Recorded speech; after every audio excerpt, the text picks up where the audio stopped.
दोस्त स्वागत है आपका टीचर्स वे में। दोस्तों टीचर्स वे जब मैंने इस चैनल को बनाया था तो मैंने यही सोच के बनाया था कि आपके बीएड एंट्रेंस एग्जाम की तैयारी के लिए ये चैनल होगा। इसके अलावा टेट की परीक्षाएं, सीटेट की परीक्षाएं होंगी और इसके अलावा साथ में मैं यूपी पेट का जो एग्जाम्स होता है उसको भी लेके साथ में चल रहा हूँ। हालांकि कल सीटेट का नोटिफिकेशन आया है निकल के, तो मैंने एक चीज यहाँ पे लिखा, आप देख रहे होंगे कि जो बीएड में एडमिशन ले चुके हैं वो भी इस वीडियो को जरूर देखें।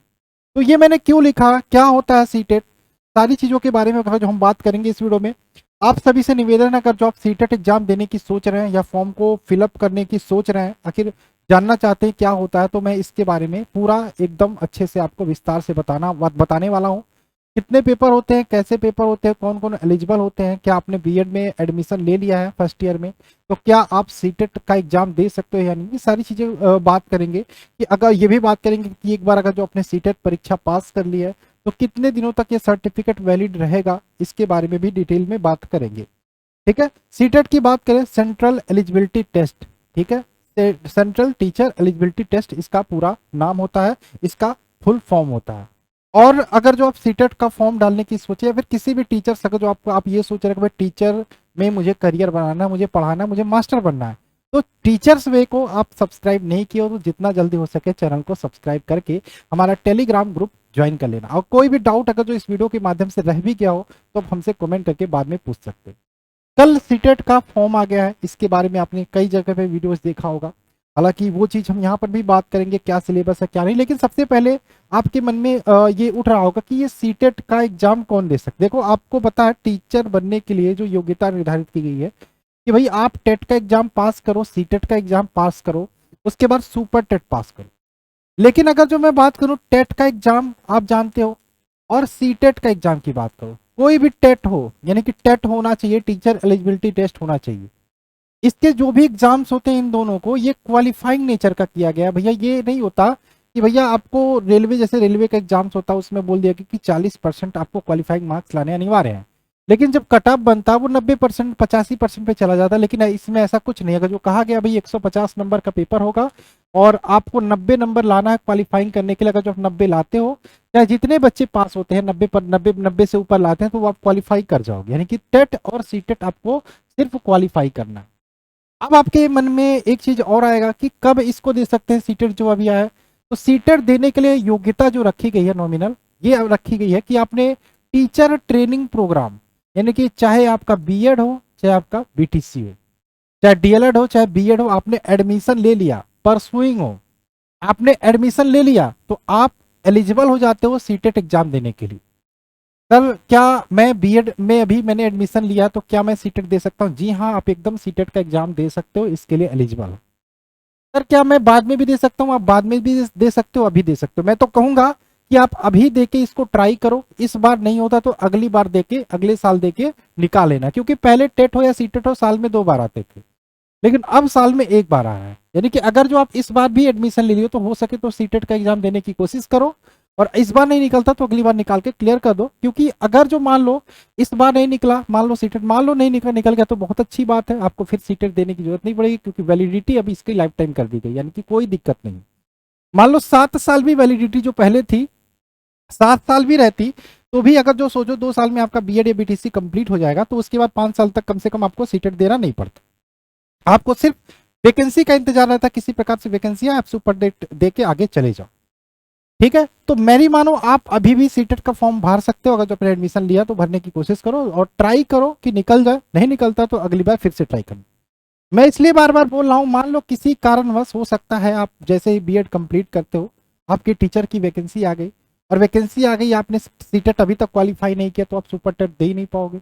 तो इसलिए मैंने बोल रहा हूँ कि जब आपको एलिजिबल किया गया भैया कि आप सीटेट कभी भी पास कर सकते हो आप टीचर ट्रेनिंग प्रोग्राम में एडमिशन लेने के बाद, तो इसमें क्या ही दिक्कत है। अब चलिए ठीक है सर जी, हम फॉर्म भरेंगे सीटेट का, हमारी समझ में आ गया क्या है कैसे है। ठीक है, अब आइए बताइए सर जी इसमें क्या क्या पूछा जाता है, कैसे कैसे चीजों को पढ़ना है। तो ये जो सीटेट हो या टेट हो, एक तरीके से आपकी योग्यता देखी जाती है, आपकी मानसिक परख देखी जाती है, किस प्रकार से आप क्या चीजों को पढ़ा सकते हो। हाँ, गणित भी आता है, साइंस भी आता है, और संस्कृत भी आता है, हिंदी भी आता है, इंग्लिश भी आता है। सब्जेक्ट जिस हिसाब से आप चूज करते हो वो आपके ऊपर डिपेंड करता है। ठीक है। तो सबसे पहले अगर जो मैं बात करूं सिलेबस के, देखो योग्यता आपको मैंने बता दिया कि आपने टीचर ट्रेनिंग प्रोग्राम में एडमिशन लिया है तो आप सीटेट का फॉर्म भर सकते हो, तो भरना चाहो आ गया फॉर्म, आप भर सकते हो। तैयारी कैसे करना है इसके बारे में मैं आपको डिटेल से बताऊंगा। टीचर्स वे प्लेटफॉर्म भी आपको तैयारी करवाने की कोशिश करेगा, छोटी मोटी चीजें या फिर प्रैक्टिस सेट ये आपको यहाँ पे लाने की कोशिश करेगा, क्योंकि सीटेट का अभी पहला बैच होगा, पहला साल होगा, इसलिए उतना डेडिकेटेड तरीके से नहीं, लेकिन हम कोशिश करेंगे आपको अच्छी तरीके से अच्छी चीजें बता सके। ठीक, चलिए अब आइए हम बात कर लेते हैं एक बार सिलेबस का। तो यहाँ पे अगर जो मैं बात करूँ, ये दो पेपर्स होते हैं, एक पेपर 1 होता है, पेपर 2 होता है। सीटेट एग्जाम के पैटर्न की बात करें, एक पेपर फर्स्ट होता है, एक पेपर 2 होता है। हालांकि इसके बारे में मैंने पहले भी वीडियो बना के बताया था। दोनों पेपर्स आपके 2.5 घंटे के होते हैं, यानी कि 150 मिनट का पेपर होता है, 150 क्वेश्चंस पूछे जाते हैं और 150 आपके नंबर आपको यहाँ पे मिलने हैं। और क्वालिफाइंग कितना होता है, 60%, यानी कि 90 नंबर आपको लाने होंगे किसी भी प्रकार से क्वालिफाइंग करने के लिए इस एग्जाम्स में। कोई दिक्कत नहीं, आपको क्वालिफाइंग सिर्फ करना है। सर जी क्या सीटेट में अगर जो हम 120 ले आते 130 लाते, क्या इससे कोई प्रॉफिट होगा? नहीं, कोई प्रॉफिट नहीं होगा, आप क्वालिफाई कर पाओगे। हो सकता है कि जब प्राइवेट कॉलेज में कहीं आप इंटरव्यू देने जाओ डायरेक्ट टीचर बनने के लिए, तो हो सकता है वहां पे आपको इसकी चीजें पता चले, लेकिन आप खुद से अपने हिसाब से बेहतर कोशिश करना कि आप अच्छा स्कोर कर सको, वो आपका बेनिफिट है, वो आपका प्लस पॉइंट है। सर चलिए ठीक है, ये सब बताइए आपको क्या क्या चीजें हमको सीटेट में पढ़नी है। चलिए आइए देख लेते हैं यहाँ पे। सबसे पहले आपका सीडीपी, सबसे इंपॉर्टेंट जो टॉपिक आता है सीडीपी, यानी कि चाइल्ड डेवलपमेंट एंड पेडोगॉजी। ठीक है, चाइल्ड डेवलपमेंट एंड पेडोगॉजी ये आपका कंपलसरी है। और ये ऐसा नहीं है कि ये सीडीपी जो मैंने बोला चाइल्ड डेवलपमेंट एंड पेडोगॉजी, ठीक है, ये कंपलसरी है सबके लिए, चाहे पेपर 1 दोगे चाहे पेपर 2 दोगे, दोनों में आपको सीडीपी देना पड़ेगा। सीडीपी के लिए सर जी 30 क्वेश्चन आएंगे और 30 मार्क्स आपको गेन करने पड़ेंगे। यहाँ पे बच्चे 30 में 30 करके आते हैं बहुत आसानी से। बहुत अच्छा सब्जेक्ट है, बशर्ते आपको एक बार मन लगा के अच्छे से पढ़ना पड़ेगा। सीडीपी, चाइल्ड डेवलपमेंट, ठीक है, और पेडोगॉगी, ठीक है, ये आपको कंपलसरी है। अब ये अगर जो मैं पेडोगॉगी की योग्यता की बात करें, पेडोगॉगी की योग्यता की बात करें, ये पेडोगॉगी बहुत इंपॉर्टेंट हो जाता है, क्योंकि ये आपको लैंग्वेज 1 में भी देखने को मिलेगा, लैंग्वेज 2 में भी देखने को मिलेगा, गणित जो आएगा इसमें भी आपको देखने को मिलेगा, और एनवायरमेंटल स्टडीज जो आएगा इसमें भी आपको पेडोगॉगी देखने को मिलेगा। ये सर जी आप कैसे बोल रहे हो, यहाँ तो मैथमेटिक्स लिखा, तो यहाँ पे पेडोगॉगी कैसे? आप मैथमेटिक्स को कितने अच्छे से पढ़ा सकते हो, कितना चीजों को गहन तरीके से कर सकते हो, या फिर क्या चीजों को समझा सकते हो, ये चीजें आपको पेडोगॉगी में चीजें देखने को मिलेंगी। तो अब आपके समझ में थोड़ा सा आइडिया आ गया हो। तो सीडीपी एक मोस्ट इंपॉर्टेंट टॉपिक है, चाइल्ड डेवलपमेंट एंड पेडोगॉगी। इसको आपको बेहतरीन तरीके से पढ़ना होगा। ये आप पढ़ते हो तो ये चीजें आपको लैंग्वेज 1, लैंग्वेज 2, लैंग्वेज, ये लैंग्वेज के अभी हम इसके बारे में बात करेंगे। ठीक है, चलिए तो सबसे इंपॉर्टेंट पहला टॉपिक जो आपको पढ़ना है सीडीपी पढ़ना है, जहां पे 30 क्वेश्चन मिलेंगे 30 नंबर के। ठीक है, दूसरा अगर जो मैं बात करूं लैंग्वेज में आ जाते हैं, थोड़ा सा लैंग्वेज में बच्चे हिंदी, इंग्लिश, संस्कृत यही चूज करते हैं। ठीक है, तो हो सकता है आप कोशिश करिए लैंग्वेज 1 में आप हिंदी चूज कर लीजिए। ठीक है, तो लैंग्वेज 1 कंपलसरी आपका हिंदी आपने मान लो चूज कर लिया, और लैंग्वेज 2 में अगर जो बात करें तो यहाँ पे आपने इंग्लिश चूज कर लिया, इंग्लिश चूज कर लिया, यानी कि आपके 30 क्वेश्चन आपके यहाँ पे लैंग्वेज 1 में आ गए हिंदी के 30 क्वेश्चन, और 30 क्वेश्चन आपके एमसीक्यू आ गए किसमें, इंग्लिश में, यानी कि ये आपका 90 नंबर हो गया। मैथमेटिक्स के 30 क्वेश्चन और आपका एनवायरमेंटल स्टडीज के 30 क्वेश्चन आपको यहाँ पे देखने को मिलने वाले हैं। इंग्लिश की बात करें, अब यहाँ पे घबराने की जरूरत नहीं है, क्योंकि यहाँ पे 2 पैसेज देखने को मिल जाएगा आपको, और 15 नंबर यहाँ पर भी पेडोगॉगी देखने को मिल जाएगा। 15 नंबर यहाँ पे भी आपको पेडोगॉगी देखने को मिल जाएगा, और ये आपको डिटेल में पढ़ना होगा पेडोगॉगी। फिर से बताता हूँ, हिंदी में भी आपको पैसेज के साथ आपको पेडोगॉगी देखने को मिल जाएगा 10 से 12, 15 नंबर का। इसके अलावा मैथमेटिक्स की बात करें, मैं गणित की बात करूं, यहाँ पर भी 15 नंबर आपके न्यूमेरिकल आएंगे, कोई टफ न्यूमेरिकल नहीं आएंगे, बहुत आसान आएंगे।